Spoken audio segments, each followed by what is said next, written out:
বাঙালি হচ্ছে ভোজন প্রেমী, তাই সবসময় খাবারের দিকে বেশি যত্নশীল। আসসালামু আলাইকুম। হ্যালো ভিউয়ার্স, নাজমাস রসইঘর থেকে খুবই মজার একটা রেসিপি নিয়ে হাজির হয়ে গেলাম। জি, আমার আজকের রেসিপি চনার ডালের বরফি বা চনার ডালের হালুয়া, যাই বলি না কেন। তবে এত খেতে এত মজার আর দেখতে এত সুন্দর, আমি আপনাদের সাথে শেয়ার না করে পারলাম না। তাহলে ফেসবুক পেজ থেকে দেখে থাকলে লাইক আর ফলো, আর ইউটিউব থেকে যারা আজ নতুন জয়েন করেছেন চাইলে আমার চ্যানেলটি সাবস্ক্রাইব করে বেল বাটন অন করে রাখতে পারেন। অলরেডি এই কাজটা যারা করে ফেলেছেন অসংখ্য তাহলে শুরু করা যাক আমার আজকের রেসিপি। তার জন্য আমার লাগবে একটা প্রেসার কুকার। তার মধ্যে দিয়ে দিয়েছি 1 লিটার গরুর লিকুইড দুধ, দিয়ে দিয়েছি হাফ কেজি চনার ডাল। ডালটাকে আমি ভালোভাবে ধুয়ে পরিষ্কার করে 3 ঘন্টা ভিজিয়ে রেখেছি। এখন ভালোভাবে ধুয়ে পরিষ্কার করে দুধের মধ্যে দিয়ে দিলাম স্বাদ মতো লবণ, আর দিয়ে দিলাম গরম মশলা, দারুচিনি, এলাচ, তেজপাতা। এখন ভালোভাবে নেড়ে চেড়ে সিদ্ধ করে নিব, আর একদম পানি শুকিয়ে নিব। তারপর শিলপাটায় আমি বেটে নিয়েছি, সেটা আর আপনাদের সাথে শেয়ার করলাম না, ভিডিও লম্বা হয়ে যাবে।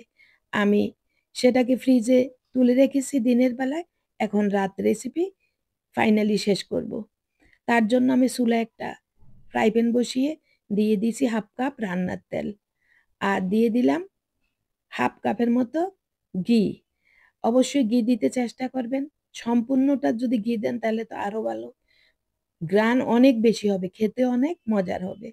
আমি মূলত এখানে হাফ কাপ রান্নার তেল আর হাফ কাপ ঘি দিয়ে দিয়েছি।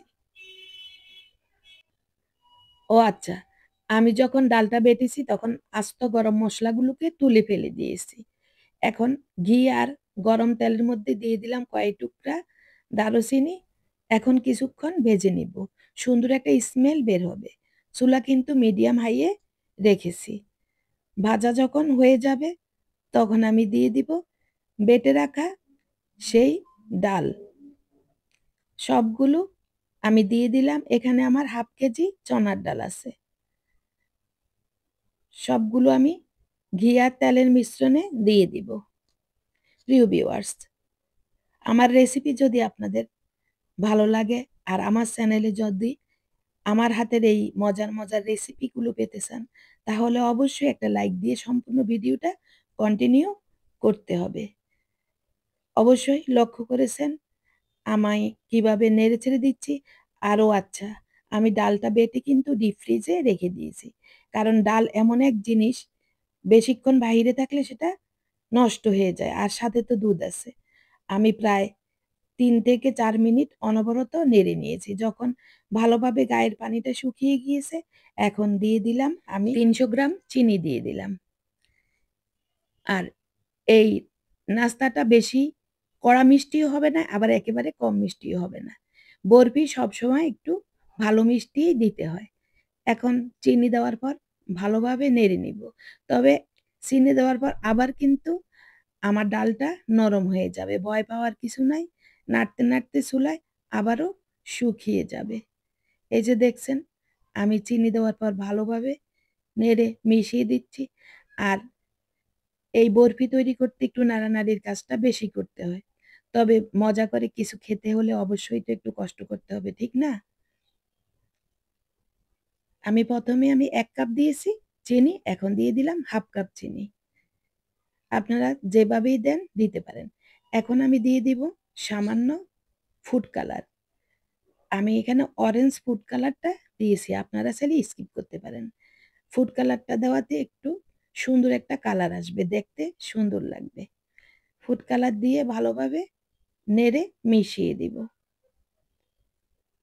আমি সামান্য পানির সাথে মিশিয়েছি ফুড কালার, আপনারা চাইলে দুধের সাথেও মিশিয়ে দিতে পারেন।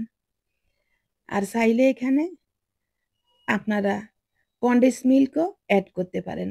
আসলে ওই যে মুরব্বিরা বলে না, যত গুড় তত মিঠা। আমি দিয়েছি গুঁড়া দুধ, মানে milk powder, full cream milk powder দিয়ে দিয়েছি আমি এখানে ১ কাপ। দিয়ে আবারও ভালোভাবে নেড়ে-চেড়ে মিশিয়ে দিব। আলহামদুলিল্লাহ, আমার হাতের প্রত্যেক আইটেমের বরফি সবাই খুব বেশি পছন্দ করে। আর আমার পরিবারের সবাই তো কখন শবে বরাত আসবে আর আম্মা এই বরফি তৈরি করবে। আমি শবে বরাতের উদ্দেশ্যে অনেকগুলো বরফি তৈরি করে ফ্রিজে রেখে দেই। আর এই বরফি তৈরি করে আপনি নরমাল ফ্রিজে প্রায় ১৫ থেকে ২০ দিন সংরক্ষণ করতে পারবেন। আর ডিপ ফ্রিজে হলে তো কথাই নাই। যাক, সবগুলো উপকরণ এখন ভালোভাবে আমি নাড়তে থাকবো। আর নাড়তে, নাড়তে অবশ্যই এই বুটের বরফির গায়ে থেকে ঘি বা তেল আস্তে, আস্তে বের হয়ে আসবে। আর চুলা একদম এই সময় মিডিয়াম হাইয়ে রাখতে হবে। আমি এখন আরো কিছুটা ঘি দিয়ে দিলাম। এ অবস্থায় যদি একটু ঘি দেওয়া যায় তাহলে চারপাশ থেকে উঠে, উঠে আসবে। দ্রুত ফ্রাই প্যান থেকে ছেড়ে আসবে। আমার হালুয়া কিন্তু তৈরি হয়ে গিয়েছে বা চনার ডালের বরফি তৈরি হয়ে গিয়েছে। এই যে দেখেন আমি এখানে পেস্তা বাদাম কুচি করে রেখে দিয়েছি। আর এদিকে আবারও আমি একটু নেড়ে চেড়ে দিচ্ছি। এখন চুলা একদম লো হিটে নিয়ে গিয়েছি। না হয় ফ্রাই প্যানের নিচে লেগে যাবে। আর অনবরত কিন্তু নাড়তে হবে। নাড়তে, নাড়তে অবশ্যই লক্ষ্য করেছেন কালার চেঞ্জ হয়ে গিয়েছে। আরো কালার আসবে যখন ঠান্ডা হবে। প্রিয় ভিউয়ার্স, এতক্ষণ পর্যন্ত আমার সাথে যারা থেকে আমার রেসিপি দেখছেন, অবশ্যই আমার রেসিপিটা শেয়ার দিয়ে ফ্রেন্ডস এবং ফ্যামিলিকে দেখার সুযোগ করে দিবেন। এইদিকে আমি বড় একটা ডিশের মধ্যে প্লাস্টিকের একটা র‍্যাপিং বিছিয়ে দিয়েছি। তার উপর সম্পূর্ণ এই ডালের হালুয়াটাকে এভাবে চেপে, চেপে বসিয়ে দিয়ে উপরে আমি সেই বাদামগুলো দিয়ে দিয়েছি।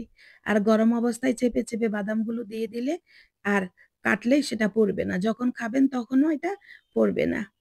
এখানে আমি হালুয়ার উপকরণটাকে গরম অবস্থায় এভাবে চেপে, চেপে বাদাম দিয়ে বসিয়ে দিয়েছি। আর ঠান্ডা হওয়ার জন্য ২ থেকে ৩ ঘন্টা রেখে দিয়েছি। ২-৩ ঘন্টা পর আমি একটা ছুরির সাহায্যে কেটে নিচ্ছি। আপনারা আপনাদের পছন্দ মতো সাইজে কেটে নিবেন। আমি কেটে নিচ্ছি স্কয়ার বা মানে ৪ কোনা মতো। আপনারা চাইলে ৩ কোনা মতো কেটে নিতে পারেন। আর তৈরি হয়ে গিয়েছে দুর্দান্ত স্বাদের চনার ডালের হালুয়া বা বরফি। এখন আমি কেটে রেখে দিব আরো ১ থেকে ২ ঘন্টা। যখন একটু শক্ত হয়ে যাবে তখন এক, এক করে তুলে নিয়েছি সুন্দরভাবে। এই যে দেখেন এয়ারটাইট বক্সে করে সংরক্ষণ করে রেখে দিতে পারবেন। ডিপ ফ্রিজে মাস জুড়ে আর নরমাল ফ্রিজে ১৫ থেকে ২০ দিন পর্যন্ত। তাহলে আজ বিদায় নিব। আপনাদের কাছ থেকে ভুল ত্রুটি হলে ক্ষমা সুন্দর দৃষ্টিতে দেখবেন। চলে আসব নতুন রেসিপি নিয়ে। আর আমার রেসিপি আপনাদের কাছে কেমন হয়েছে অবশ্যই ছোট্ট একটা কমেন্ট করে যাবেন। আর যারা এখনো আমার ভিডিওতে লাইক দিতে ভুলে গিয়েছেন, অনুরোধ রইল একটা লাইক দিয়ে ভিডিওটা শেষ করবেন। আর ফ্রেন্ডস ফ্যামিলির কাছে শেয়ার দিবেন। আল্লাহ হাফেজ।